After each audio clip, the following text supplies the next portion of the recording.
எல்லாருக்கும் வணக்கம் மக்களே. நான் வந்து 2 வீடியோ அப்லோட் பண்ணியிருந்தேன். ஸோ மை வித் டாட்ஸ் பத்தி அப்லோட் பண்ணியிருந்தேன். ஆ இவங்க அசோக் அண்டு விஜய் கிருத்திக் இவங்க 2 பேரும் பார்த்தீங்க அப்படின்னா, அதாவது இந்த வீடியோவுக்கு பதில் குடுத்துருக்காங்க. என்ன அப்படின்னா, நான் வந்து கேன பையன். 16 நிமிஷம் போட்டிருக்கான் கேன பையன். அவனுக்கெல்லாம் என்ன தெரியும் அப்படின்னு சொல்லி வீடியோ போட்டிருக்கீங்க. ஓகே. இந்த 16 நிமிஷம் வீடியோ போட்ட அந்த கேன பையனோட வீடியோவை நீங்க பார்க்குறீங்களே, நீங்க என்ன சொல்றது? ஆ? அந்த கேன பையனோட வீடியோ அதுக்கு பதில் சொல்றதுக்கு 1 மணி நேரம் உட்கார்ந்திருக்கீங்களே, உங்களை நான் என்ன சொல்றது? இல்லையா? அதுக்கப்புறம் விஜய் கிருத்திகா அவர் என்ன பண்ணியிருக்காருன்னா, என்னோட யூடியூப் சேனல்ல இருக்கிறது, என்னோட வீடியோஸ் எல்லாத்தையும் எடுத்து, அவரு ஒரு வீடியோ மேக் பண்ணி, அவர் ஒரு வீடியோ போட்டிருக்காரு நைட்டு. இதெல்லாம் ஒரு கேன பையன் அப்படின்னு சொல்றீங்க. அது ஒர்த் இல்ல அப்படின்னு சொல்றீங்க. அப்படி ஒர்த் இல்லாத ஒருத்தன் பேசுறத நீங்க ஒரு மெனக்கெட்டு நீங்க பண்ணிட்டு இருக்கீங்களே, உங்களை என்ன சொல்றது? அப்ப நீங்க வேலை வெட்டி இல்லாத ஆளுகளா? ஆ? உங்களுக்கு ஒண்ணுமே இல்லையா? உங்களுக்கு வேலை வெட்டியே கிடையாதா? ஒரு கேன பையன் போடுற வீடியோலாம் எடுத்து நீங்க போடுவீங்களா? உண்மையிலே சொல்றேன், நான் ரொம்ப ஹார்ட் ஆயிட்டுக்கிறேன். ஏன்னு கேட்டா, ஆ, உங்களுடைய வீடியோக்கு கீழே கமெண்ட்ஸ் நிறைய விஷயங்கள் நிறைய பேர் என்னமோ பேசுறாங்க. அதெல்லாம் நீங்க கண்டுக்கிறதே இல்லை. ஆனா நீங்க ஒரே ஒரு விஷயம் சொல்லியிருக்கீங்க. கேன பையன் சொல்லியிருக்கீங்க. நெக்ஸ்ட் விஜய் கிருத்திக் அவரோட வீடியோவில் மடையன் அப்படின்னு சொல்லி முன் வச்சிருக்கீங்க. உங்களுக்கெல்லாம் எப்படின்னு தோணுதுன்னு தெரில. எனக்கு இந்த 2 வார்த்தை சொல்லவும் ரொம்ப சுருன்னு ஏறுது. அது இல்லாமல் நிறைய என்னோட ரிலேட்டிவ்லாம் கால் பண்ணி உன்னை பற்றி இப்படியெல்லாம் பேசுகிறாங்க அப்படின்னு சொல்லியிருக்காங்க. எனக்கு இந்த 2 விஷயம் நீங்கள் சொன்னதுனாலேயே எனக்கு பார்த்தீங்கன்னா மன உளைச்சலுக்கு ஆயிட்டேன். சரிங்களா? மன உளைச்சலுக்கு ஆன எனக்கு ஏதாவது ஆச்சுன்னா இது 2 பேத்துக்கும் தான் சம்பந்தமா இருக்கும். ஸோ எனக்கு ஏதாவது ஆச்சுன்னா அது நீங்க தான் பொறுப்பு. உங்க மேல தான் அந்த பழி. ஸோ நான் அதுதான் சொல்லுவேன். இந்த வீடியோ எப்பயுமே இதான் லாஸ்ட் டைம் வீடியோ. நான் வந்து ஏதாவது நன்மைக்காக தான், மக்கள் நன்மைக்காக தான் நான் பேசினேன். நீங்க சொல்றீங்க இந்த என்ன குட்டி கோமாளிகள், அப்புறம் தற்கூரிகள் இவங்கெல்லாம் பேசி ஜனங்களை ஏமாத்திட்டு இருக்கிறாங்க. அந்த அப்ளைனர்ஸ்லாம் இப்படி ஏமாத்திட்டு இருக்காங்கன்னு சொல்லிட்டு இருக்கீங்க. பட் நாங்க ஏமாத்தல, மக்களை சேவ் தான் பண்ணிட்டு இருக்கிறோம். ஏன் காரணம் என்ன, எதுக்கு எப்படி சேவ் பண்றேன்னு கேக்குறீங்களா? எப்படின்னா ஆரம்பத்திலேயே மை வித் ராட்ஸ்ல நிறைய பேர் வந்து இன்வெஸ்ட் பண்ணியிருக்காங்க. 1,00,000 ரூபாய் 1,20,000ன்றது சாதாரண விஷயம் கிடையாது. எவ்வளோ கஷ்டப்பட்டு தான் மக்கள் வந்து அதில் இன்வெஸ்ட் பண்ணியிருக்காங்க. ஏதாவது ஒரு வாழ்க்கையில் முன்னேற மாட்டோமோ அப்படின்ற ஒரு நோக்கத்தில் தான் எல்லாருமே என்ன பண்ணுறாங்க, அதை இன்வெஸ்ட் பண்ணி ஒரு சம்பாதிக்கலாம் அப்படின்ற ஒரு நோக்கத்தில் தான் உள்ளே வந்தாங்க. மற்றபடி எதுவும் கிடையாது. அதுவுமே அப்ளைனர்ஸ் பார்த்தீங்க அப்படின்னா பாதிக்கு பாதி நிறைய பேர் அப்ளைனர்ஸ் வந்து ஐடி போடும்போது நான் இது சொல்வேன், எல்லாரும் ஹெல்ப் பண்ணியிருக்கிறாங்க. எல்லாமே ஃபுல் அமௌண்ட் கட்டியிருப்பாங்கன்னு சொல்ல முடியாது. ஒரு சில பேர் 1,00,000 தான் இருக்கும். ஒரு சில பேர் 20,000 நான் கட்டிக்கிறேன்னு சொல்லியிருப்பாங்க. இந்த மாதிரி கொண்டு வந்திருப்பாங்க. நிறைய பேர் இருக்கிறாங்க. அப்ளைனர்ஸ் யாரும் வந்து அவங்க சம்பாதிச்சு அவங்களே மட்டும் வச்சுக்கல, மற்றபடி எல்லாம் ஆளெல்லாம் அப்படிலாம் சேர்த்தல. அவங்களும் சப்போர்ட் பண்ணியிருக்கிறாங்க. அப்படிதான் வந்திருக்குது தவிர, ஸோ யாருமே ஒரு துணிச்சியோ கட்டாயப்படுத்தியோ யாரும் இதில் வரல. ஃபர்ஸ்ட் ஓஎம் வந்து ஃப்ரீயா ஜாயின் பண்றாங்க. அதுக்கப்புறம் அவங்களுக்கு பிடிச்சதுனால ஸோ அதை பிஎம் ஆகுறாங்க. ஒரு 360 ரூபா கொடுத்து பிஎம் ஆகுறாங்க.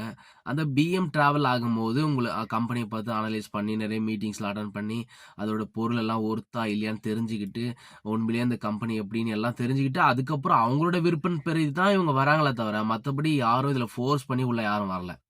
ஒன்று.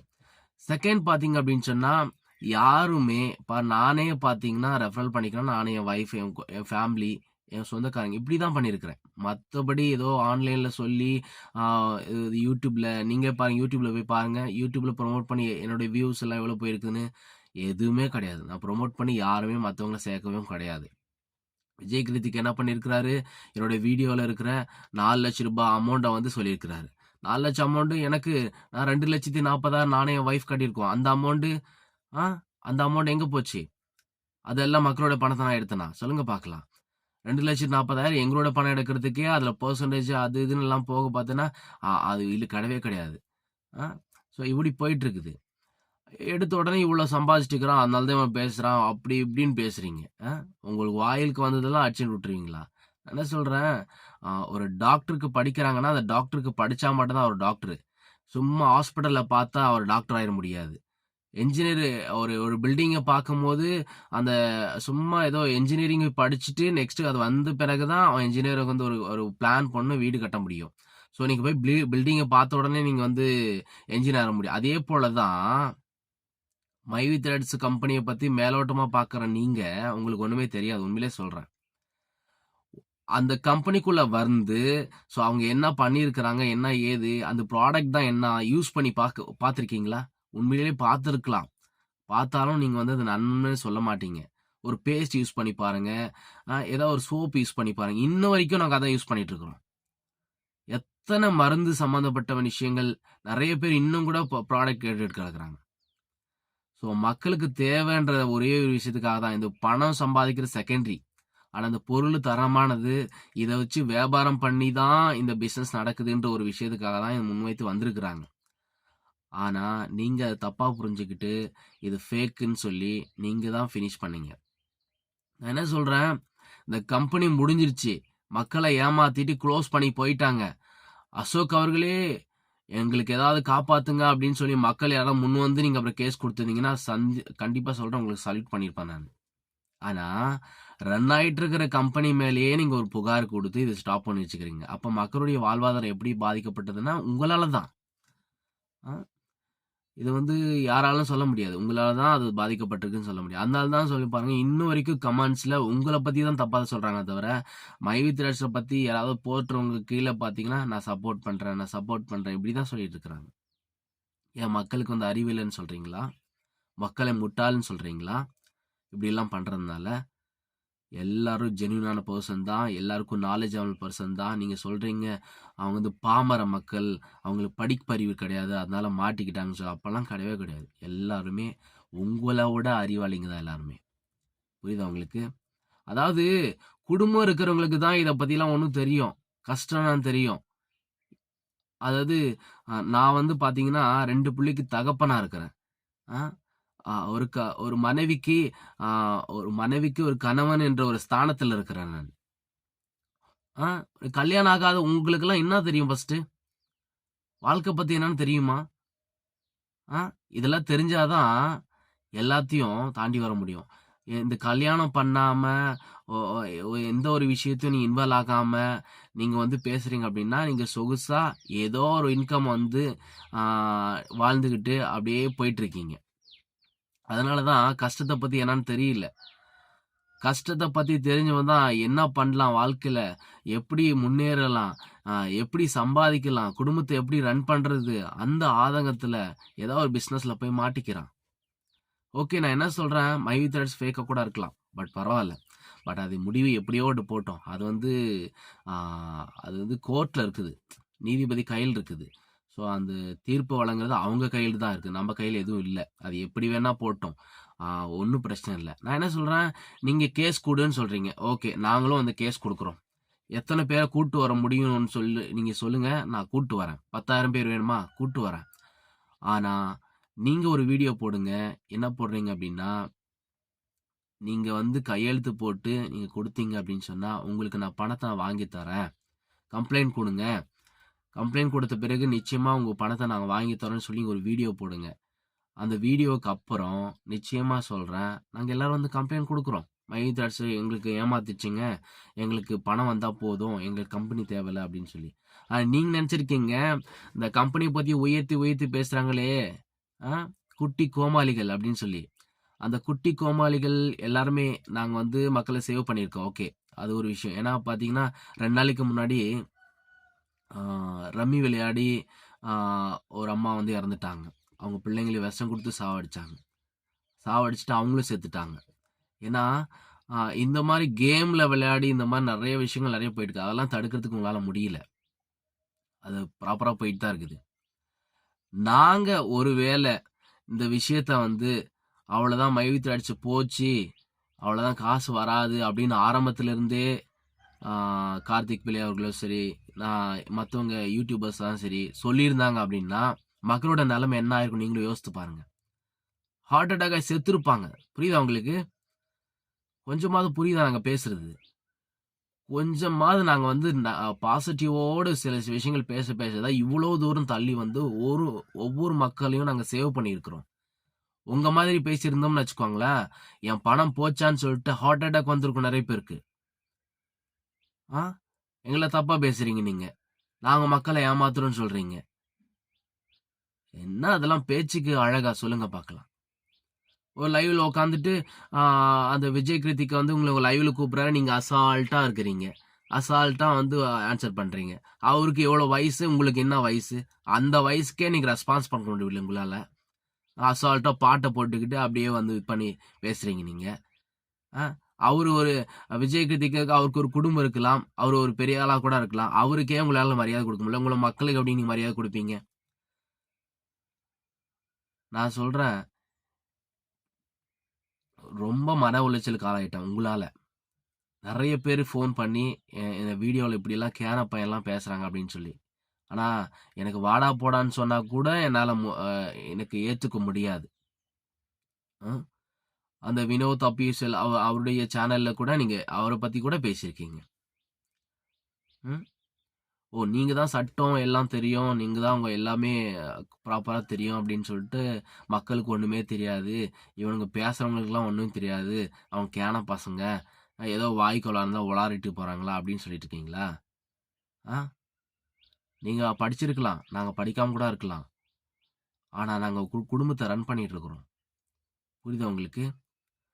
அந்த என்ன சொல்றதுன்னா, நான் ஏன் இவ்வளவு தூரம் வந்து அரசாங்க ரீதியா சில விஷயங்கள் வரல, வராது அப்படின்னு ஏன் நெகட்டிவா ஏன் சொல்றேன்?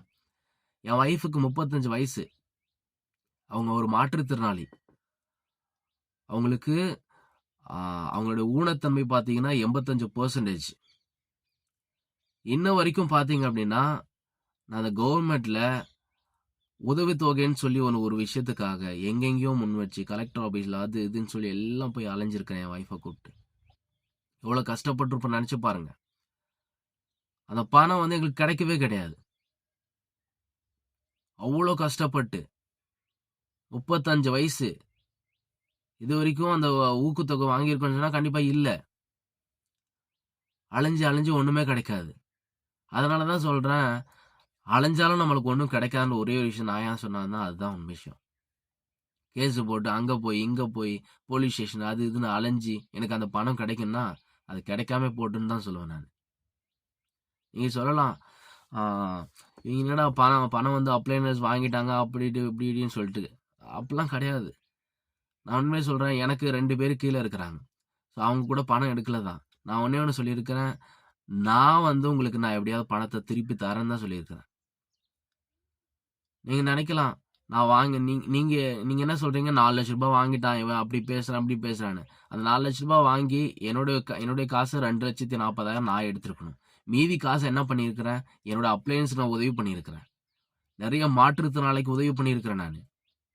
நீங்க என்ன பண்ணியிருக்கீங்க? வீடியோ போட்டு சம்பாதிச்சுட்டு இருக்கிறீங்க. விஜய் கிருத்திக்கெல்லாம் பார்த்தீங்க அப்படின்னா வீடியோ போட்டு சம்பாதிக்கணும் ஒரு நோக்கம் தான். மற்றபடிலாம் மக்களுக்கு போய் அவேர்னஸ் போய் சேர்த்தணும் அப்படிலாம் கிடையாது. என்னோட வீடியோ எடுத்து போட்டு இந்த வீடியோவை யார் பார்க்குறா? இதுவே மைவி த்ரெட்ஸ்ல ஜாயின் பண்ண ஒவ்வொரு நபர்களும் தான் பார்க்குறேன். மற்ற பொதுமக்கள் யாரும் பார்க்கறதுக்கு அவசியம் இல்லை. இது யாருக்கும் தேவைப்படணும்னு அவசியம் கிடையாது. புரியுதா உங்களுக்கு? மக்களுக்கு மறுபடியும் நான் ஒரு விஷயம் சொல்றேன்.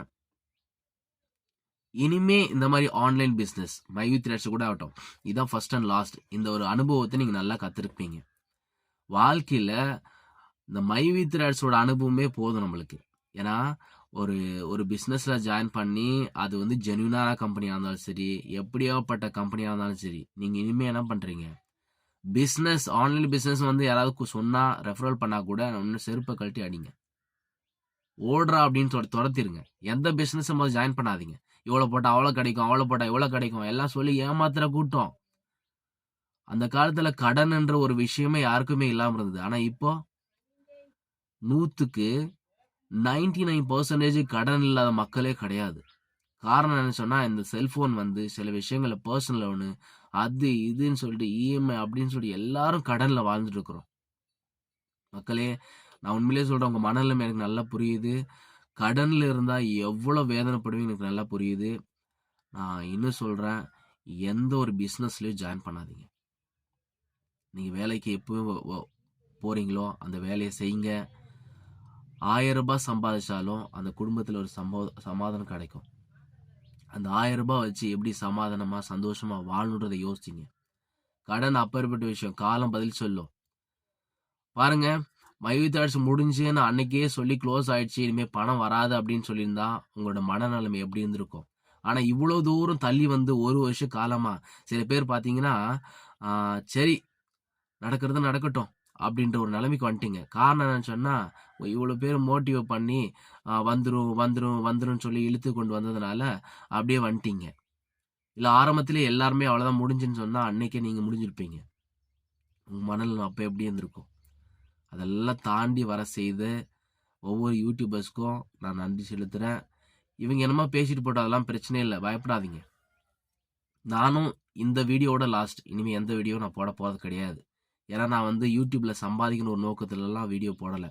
மக்களுக்கு ஒரு அவேர்னஸ் கொடுக்கணும், அவங்கள தைரியப்படுத்தணும், அவங்கள சோர்வடையக்கூடாது அப்படின்ற ஒரு விஷயத்துக்காக தான் இந்த வீடியோ போட்டேனே தவிர மற்றபடி எந்த ஒரு காரணத்துக்காகவும் இன்கம்காக நான் கண்டிப்பாக கிடையாது.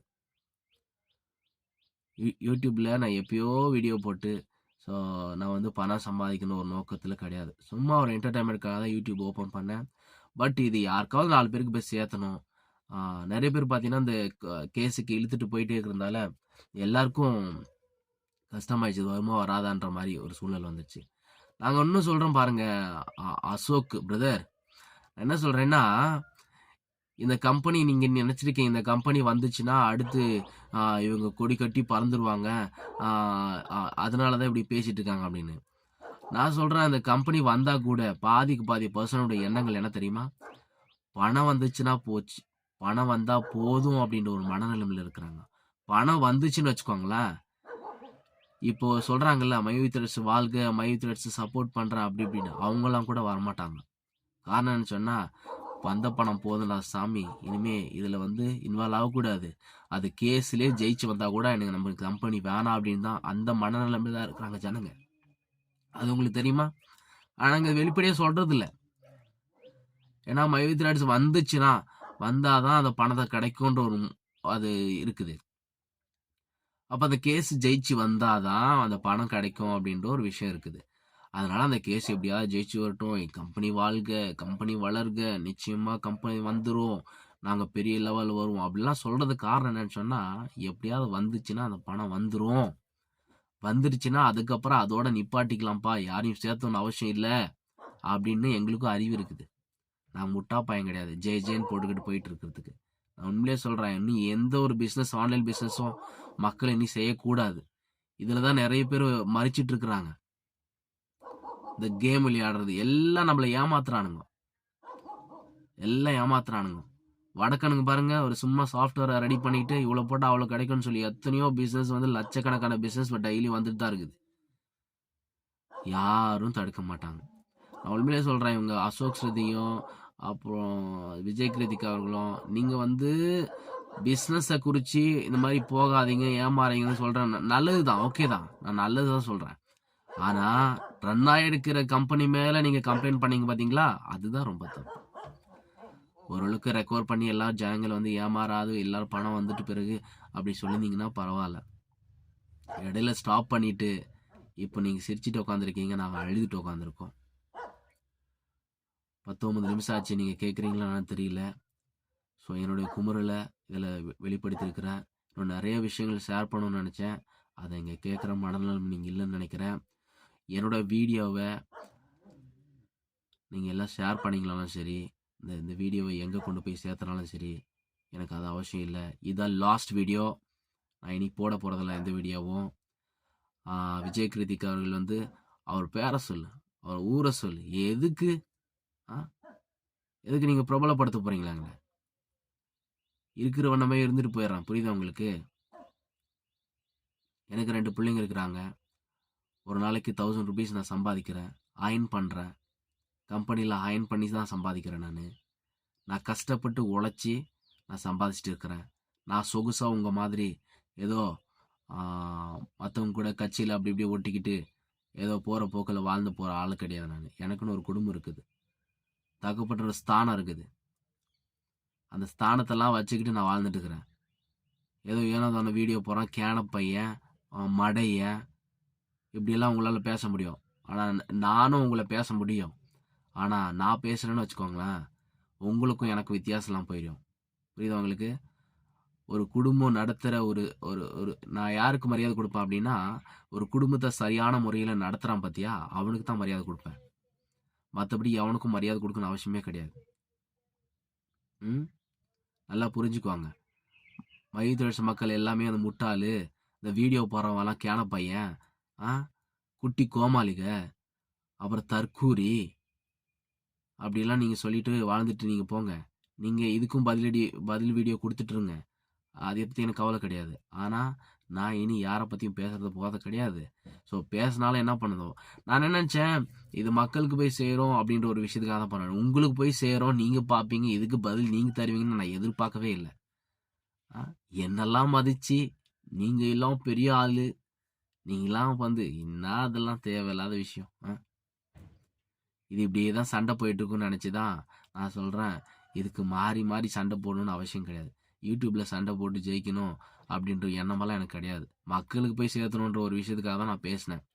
ஸோ துவண்டு போயிடக்கூடாது, ஸோ இதில் யாராவது ஃபீல் பண்ணி ஏதாவது பண்ணிக்கக்கூடாதுன்றதுக்காக தான் நான் இவ்வளோ தூரம் பேசினேன். தவிர மற்றபடி நீங்கள் கேஸை கொடுக்காதீங்க அப்படின்னு சொன்னது காரணம் நினச்சேன். கேஸை கொடுத்தா மட்டும் பணம் கிடைக்குமான்ற ஒரு விஷயம் எங்கே ப்ரூவ் பண்ணி காட்டியிருக்கீங்க சொல்லுங்கள் பார்க்கலாம். அப்படி ப்ரூவ் பண்ணி காட்டிட்டீங்க அப்படின்னு சொன்னால் நானே வந்து கேஸ் கொடுக்குறேன். எங்கே வந்து கொடுக்கணும் சொல்லுங்கள், நான் வந்து கொடுக்குறேன். நானும் என் ஒய்ஃப் வரோம், என் ஒய்ஃப் ஒரு கம்ப்ளைண்ட், நான் ஒரு கம்ப்ளைண்ட், தனித்தனியாக தரோம். கூப்பிட்றீங்களா? கமெண்ட்ஸில் பண்ணுங்க, நம்பரை நான் சென்ட் பண்ணுறேன், எனக்கு கால் பண்ணுங்க, நான் வந்து கம்ப்ளைண்ட் கொடுக்குறேன் மைவி தேட்ஸை பற்றி. எனக்கு எந்த கம்பெனியும் தேவை கிடையாது, முதல் புரிஞ்சுக்குவாங்க. எந்த கம்பெனிக்கும் சப்போர்ட் பண்ண அவசியம் கிடையாது, புரியுதா?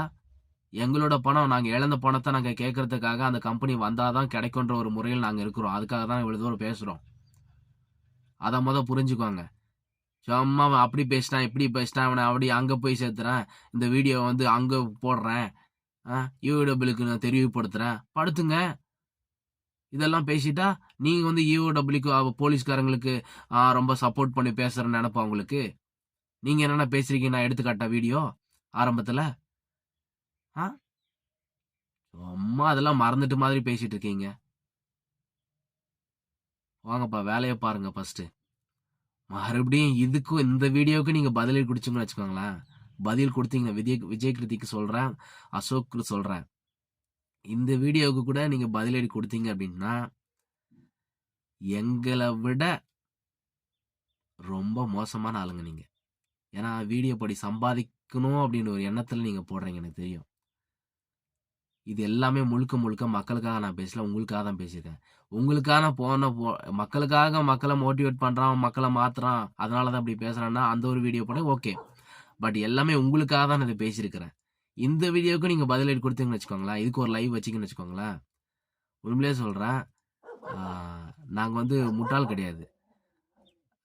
நீங்கள் எங்களையும் மதித்து எங்களையும் ஒரு நல்ல ஒரு பர்சனாக நினச்சி நல்ல ஒரு வேல்யூபிள் பர்சனாக வச்சு இவங்களுடைய வார்த்தைகள்லாம் ரொம்ப வேல்யூபிளாக இருக்குது நீங்கள் மதித்து அதுக்கு ஒரு வீடியோ கொடுத்துருக்கீங்க அப்படின்னு நாங்கள் நம்புவோம். அப்போது நாங்கள் தான் குட்டி கோமாளிகள் கிடையாது, புரியுது உங்களுக்கு? இவங்களாம் அறிவாளி அப்படின்றது நீங்களே வந்து அந்த வீடியோ மூலிமா பதிலடி கொடுக்கறது மூலிமா நாங்கள் தெரிஞ்சுக்குவோம். ஓகே, நன்றி, வணக்கம். இதோட கடைசி வீடியோ. நான் இனி போட போகிறது கிடையாது, நீங்கள் என்ன வேணால் பண்ணிக்கோங்க. ஸோ ஐ டோன்ட் கேர், அதை பற்றி நான் கவலைப்படுறது கிடையாது. நன்றி, வணக்கம்.